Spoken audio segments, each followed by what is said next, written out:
Welcome to Move Conversations. This is your host, Venkat. In this episode, we talk to Viren Verma. Viren is a fellow IFTN, a veteran sugar trader, and currently Managing Director, Sugar and Commodity Risk Management, Global Strategic Procurement at the Coca-Cola Company, Atlanta, USA. My co-producer, Mrigank, and I know Viren very well during the years he spent in Singapore. And for the audiences who have been listening and watching Move Conversations Trade Stuff, Viren is no stranger to the show. His previous interview with us was very well received by our audiences. Welcome back to Move Conversation Trade Stuff, Viren. Thanks, Venkat. It's always a pleasure to be with you guys. Thank you. Thank you. So let's begin with the observation that I have is that over a 18-month period, the sugar prices have nearly doubled. And if you just look closer this year, from April onwards, they have risen steeply from that, for last, 6 months or so. So what's driving this? Yeah, so there are multiple factors which we need to consider. And these factors are impacting the sugar space. Yeah. So I think it's important that we analyze, what is driving this general price increase, which we've seen over the last 18 months. Now, if we look at the past 120 years, there have been 4 commodity super cycles. The first one was when US became an economic power. The last one was when the industrialization in China, there was a big drive, and that is going on. I believe that we are now on the cusp of a 5th commodity super cycle. Yeah? And this super cycle is predominantly driven by the net zero or the carbon neutral drive, which we see and hear every day. A lot of big countries or developed nations like US, Europe, everywhere, they've committed to become carbon neutral by 2050, which basically means that we are moving away from fossil fuel and we are basically going to electrify as much possible the power generation and the the transportation and what have you, anything which is dependent on fossil fuel. Yeah. Now, if you look at the carbon emissions, 85% of the carbon emission in the world is basically due to fossil fuel. And of that 87%, 85 to 87%, almost 43 to 44% is driven by coal. About 30 odd percent comes from oil, and then 20% from natural gas. Yeah. So that clearly is the main theme. Now, what does that mean? Basically, if we are going to move from electrification, so the first thing is that we are moving away from fossil fuel driven cars to electrical cars. Yeah. Now, if we have to achieve a net zero by 2050, it means that over the next 10 years, we have to make 10 times more the electric cars than we had last year. Yeah. The roadside charging stations to cater to these cars have to be 30 times more bigger. Yeah. Right. So now what is that going to happen is that now typically an electrical car uses 60 to 80 kilograms of copper, which is almost 5 to 6 times more than a regular fossil fuel or a gasoline car, right? Right. So if we have to produce 10 times more electrical cars, imagine the demand for copper that is going to happen, right? So Goldman Sachs came with a report that between now and 2030, we will need 7 times more copper, nickel, cobalt, aluminium, and all the rare earth metals, right? Right. And by 2030, we will be deficit. The world will see a deficit of 7 million tons of copper. Just to put things in perspective, our current copper usage is about 23 million tons. So we're talking of a 35% deficit just on copper. Okay. Yeah. So imagine that demand, what it's going to drive, the metals. Okay. The second aspect is that, China also has committed to net zero, and their commitment is they will be net zero by 2060. Now for China to achieve that, they will need an investment of $500 billion every year for the next 40 years or 39 years to even come close to that. Yeah. Right. Now China produces 57% of world's aluminium. They produce almost 58 to 60% of the world's steel, and all of that is fossil fuel driven. So if they have to now, go for electrifying the thing, imagine the kind of demand China will create. So typically in a super cycle, commodity super cycle, there's one or two commodity which drive the entire commodity basket up. Okay. So in this case, it is going to be copper, aluminium, and other rare metals, and they will drive the entire commodity space up. Okay, so that's one factor. The other factor is the money supply. Yeah. Now, to achieve this net zero, the US already committed, the Joe Biden government has already committed $2 trillion of investment over the next 10 years. Yeah. And if you look at the pandemic, the COVID, globally, there was a global stimulus of $12 trillion, which has been doled out. Yeah. Now, all this money is going to find its way into commodities. Yeah. And why is that so? Because commodity is an asset class, right? So if you look at the asset class, there are three big asset class globally.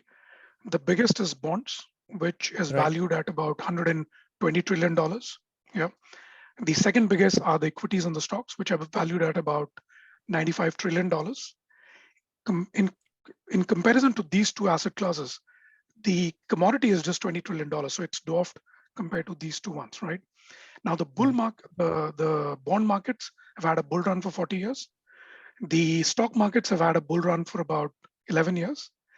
But the commodity markets have been a bit bearish over the last 7 to 10 years, right? Okay. Now, with all the factors which I've just told you, I think, and the money supply, clearly, commodity is the next class where you will see a lot of investment coming up, and so that clearly is one of the reasons, and we're already seeing that there's a lot of investment which has gone into commodity. What it also, and the other factor is that the investment in conventional fossil fuel will dry up. Yeah. So now people are not going to invest in oil drilling and oil exploration, right? And even if that people do that, it'll be viewed as riskier, and it'll come at an extra cost. Yeah. Right. So there will be supply constraint on the conventional thing, and till we reach inflection point of renewable energies or electrification, there will be a supply constraint. Yeah. And we're already seeing that in Europe, and we'll talk about that in a bit. So I think these are at a macro level, the factors which are driving not only all the commodities, metals, but they are definitely impacting sugar, because sugar again is dependent on oil and so on and so forth. And then lastly, if you look at the fundamental factors, which is supply and demand, on the supply side, we are seeing dry weather conditions in Brazil, and that's predominantly shrinking the sugar supply. So for 21-22 crop year, we're expecting a deficit of about 4 to 5 million tons. So fundamentally, that's supporting the prices. And then on the demand side, most of this price hike, which you mentioned, Venkat, and it's during COVID, right? Now, as we, economies open up and the infection rates are contained, demand is only going to go up. So if you put all these factors and analyze, we clearly see that that is what is driving the price increase in sugar. Right. So what about fluctuation in its currency, the real, right? Economics 101 will say that if real is weak, the Brazilian farmers should export to earn dollars. that would mean that greater supply in the global markets and lower prices. So what I see is that US dollar to real was around 5.7 in April 21. By June, it was around 4.9.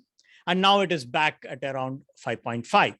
So what I wanted to understand is that reflected in the sugar price movements or Brazilian sugar exports? So all things equal, Brazilian rand definitely impacts the prices on New York 11 because most of the raw sugar or the Brazilian sugar trades on the intercontinental New York Exchange number 11. Right. So yeah, clearly when the price from 5.6 or 7 moved to 4.9, that was reflected. Okay. But all the factors which I've just explained to you, they have a much larger impact. So despite the Brazilian real moving from 4.9 back to 5.4 and 5.5, that has contributed little, but I think the prices are driven mainly by all the factors which I've just mentioned to you. Demand cycle, demand macro, issues, macro super cycles, and demand supply issues, and weather issues, and so on and so forth. Absolutely. Right? Yep. There's one more factor related to sugarcane and Brazil, right? Sugarcane is also used in Brazil to produce their biofuel, ethanol, right? And crude oil prices went up from about $60 in April to over $80 in October this year, 2021. So does that have an impact? Yes, that has a major impact. And that's also one of the main reasons why we've seen sugar. So, ethanol is a biodiesel, is a biofuel, right? And whenever we see the oil prices go up, ethanol parity opens up and more sugarcane starts getting diverted to ethanol. And we've seen it a couple of years back. So in Brazil, the ethanol to sugar mix is usually, or say sugar to ethanol mix is about 45%. So all the sugar cane, 45% is diverted into sugar and then the balance to ethanol. And a couple of years back, that switched. So sugar from 45 came down to almost, high 30s, and ethanol went to, 60s, and there was like almost a 6-7 million ton of sugar diversion. So that is critically important. Now, the thing which I just mentioned to you, I mean, China has already been on the path of reducing the dependence on fossil fuel. Right. From 70% of coal, they have now brought down the usage to about 50%, 52%. Yeah. And this gap has been substituted by gas or less or more cleaner fossil fuels, right? So the demand from China has literally shot up. Yeah. And then to add to that, what we've seen in Europe is the tremendous increase in the gas prices, right? So from 40 pence a therm, the prices are now trading, they're up by almost more than 800%. And that's mainly driven because there was low inventories, and there was an issue there were issues with Russia and that pipeline which, goes via Ukraine, the North something pipeline. So all that have contributed, to the increase in gas prices, and that has forced people to switch back to oil, and that predominantly is driving the demand for oil. And then clearly when the economies start opening up, as we've seen, the demand for oil also goes up. So I mean, in June, there was a prediction that the oil would touch about $80 a barrel, and that time the oil was trading at about 60, early 70s, and that has come true. There is expectation that the oil probably will touch $90 a barrel. So every time the oil moves up, the ethanol parity gets stronger and more sugarcane gets diverted into ethanol. So that definitely will be very supportive of the prices to come. Right. So, India has also been an exporter in this market as a large producer. So I read recently that India exported some 7 million tons of sugar in the season that ended in September 21. which is much higher than in the past, if I'm not mistaken. So 2 months back, there were talks about withdrawal of Indian export subsidies for sugar, right? And I think they reduced it by like 31%. So what's the update? Will there be a withdrawal of export subsidies for sugar? That's a great question, Venkat. So when India exported 7 million tons, the market was trading, the New York was trading at about 13, 14, 15 cents. Yeah. Mm-hmm. And the domestic prices of India were much higher because there's a minimum selling price which the government sets, right? So clearly export was not viable unless the government gave subsidies. Now today the prices are trading close to 20 cents. Right. Yep. And if you look at the domestic price in India, which is roughly at about 34 rupees a kg, and the export equivalent is about 33, thereabouts. So that's about roughly 20 and a half cents. So to answer your question, I don't think there will be more subsidies given for the next season. At the same time, India will still produce a 34 million ton equivalent of sugar.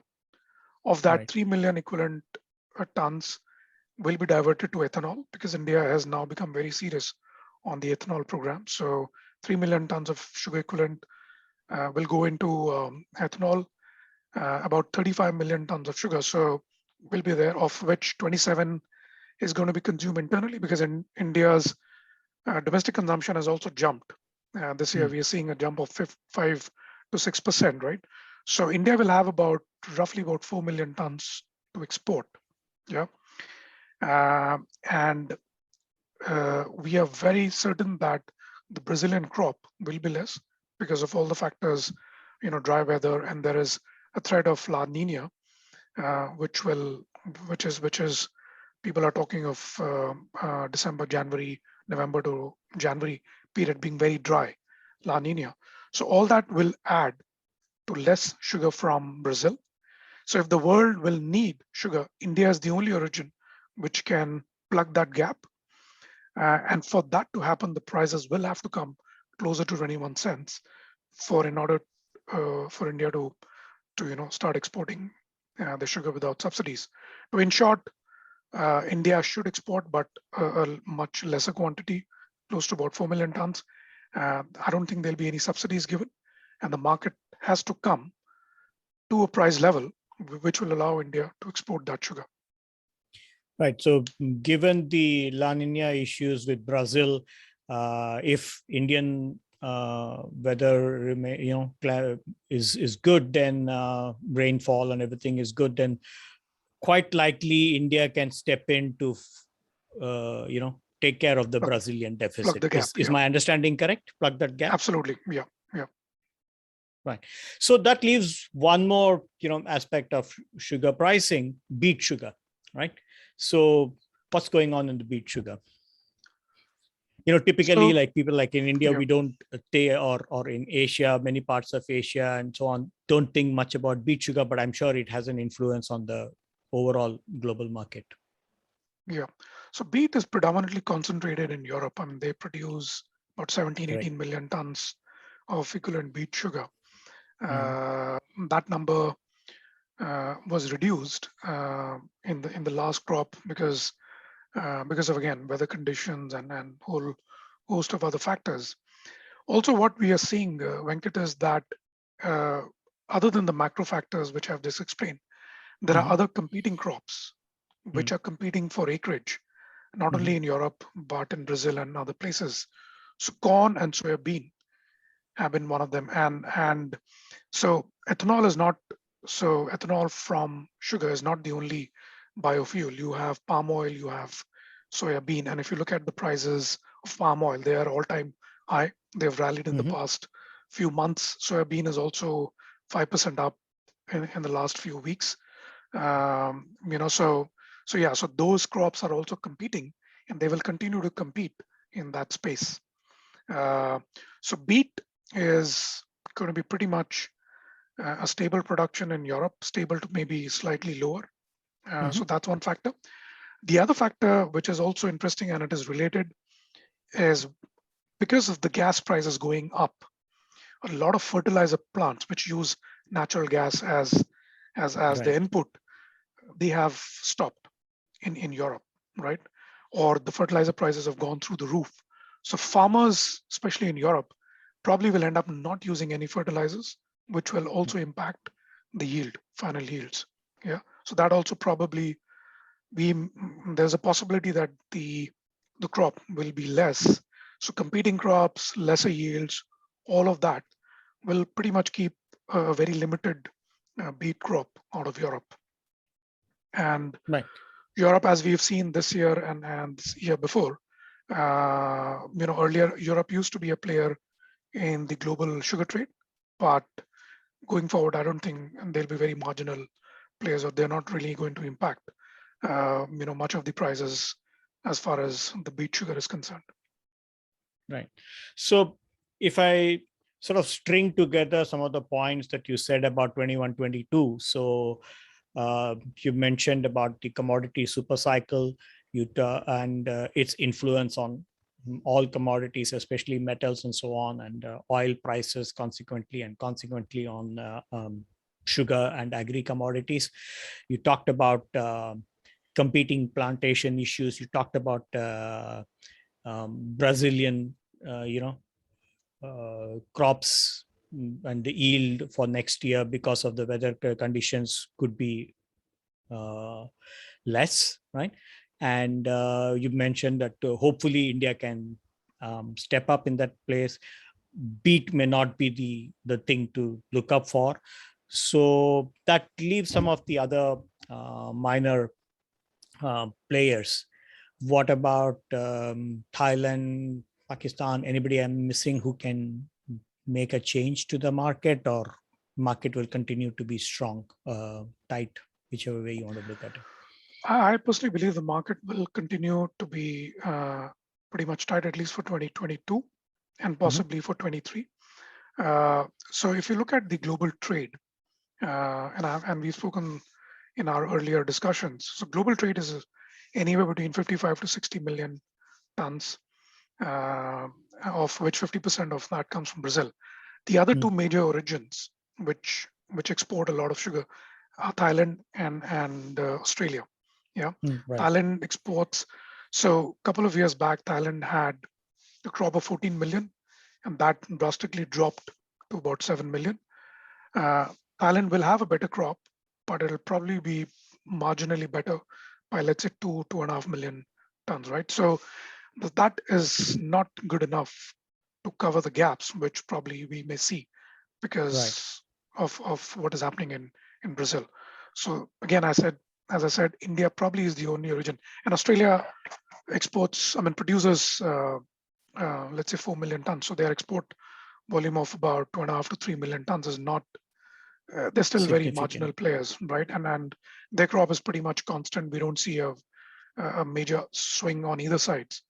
So there will be, they will not impact as much. So it again boils down to India to plug the gap. Great, great insights on what to expect, and great insight on the commodity super cycle, and which kind of took care of one of the other questions that I had, was about like what to expect over the 5 years. But then I think you kind of addressed it in a broad sense. Anything that you want to add as your closing thought? Sure. So just to summarize, Venkat, so I think 22, personally, I think sugar, as far as sugar is concerned, it'll be very bullish. 23, again, if in 22 we will see a lot of economies open up, and hopefully they should be back to pre-COVID levels, which means demand will up. So 23 again is expected to be firm. We are not going to see the price levels of 13, 14 cents, at least for the next 2 years. The commodity super cycle, what it also does is that it has a downstream effect on various other commodities. So for example, steel prices, if you see, have gone up by 60% over the last 12 months or so. Now, so if this capacity of, let's say, if you have to put up a sugar mill or a refinery, or if you have to increase your capacities, or if you have to build any other mill, those You need costs are steel, going to you go up. need copper, and all of those things, right? So you will need, so those things will support, among the other factors, the bullish price environment over the next 2 years. So I think the medium term to short term to medium term, I think prices should remain fairly firm and bullish. The long term is very interesting, Venkat. So the very factors of electrification, which are providing support to the prices, as far as sugar is concerned, when the electrification, or let's say the electrical cars, reach a critical mass, what will happen is people will stop buying oil and fuel. Yeah. So the demand for oil will eventually, at some point in time, will go down because people will start using electrical cars, which means that if oil is down, that means your ethanol parities will go negative, and countries like Brazil and India will start diverting more of their sugar cane to sugar. Yeah. And hence, in the long term, because of the electrification and the drive to net zero, we may possibly see that the sugar prices will soften. To what level, we don't know, because it's too far-fetched or too far to say. Right. How fast can we reach an inflection point as far as the electrification of a whole lot of things is concerned? It's difficult to say, but at least for the next 4 to 5 years, I believe prices will be strong. But then after that, we may see the prices tapering off, as far as sugar is concerned. Great insights, Viren. Thanks a lot. That's wonderful. And I think when we see another significant movement, either side will come back and talk to you. And I think we should talk to you another day also at length about the commodity to super cycle. We wanted to understand the sugar rally better at this time, but always wonderful talking to you. Thank you very Thank you much. very much. Thank you. Thank you for joining us in yet another episode of Move Conversations. Hope you enjoyed this episode. Please subscribe to the Move Conversations YouTube channel and press the bell icon to get notifications of new episodes. Thank you very much. Till I see you in the next episode. Thank you very much. Have a great day.